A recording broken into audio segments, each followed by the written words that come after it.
அதுக்காக ஒரு சின்ன பையன் எழுதுறான், உடம்புக்கு முடியலையா உடனே டாக்டர்கிட்ட போ. ஏன்னா டாக்டர் சம்பாதிக்க வேண்டாமா?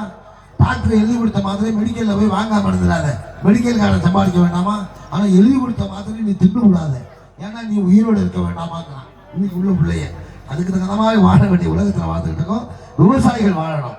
அந்த விவசாயிகள் இருந்தாலும் நம்ம நல்லா. ஏன்னா சோறு ஊறுறது தாயகம் இருந்தாலும் உலகத்துக்கே சோறு ஊற தெய்வம் விவசாய பொருட்கள். விவசாயி அதை பெரிய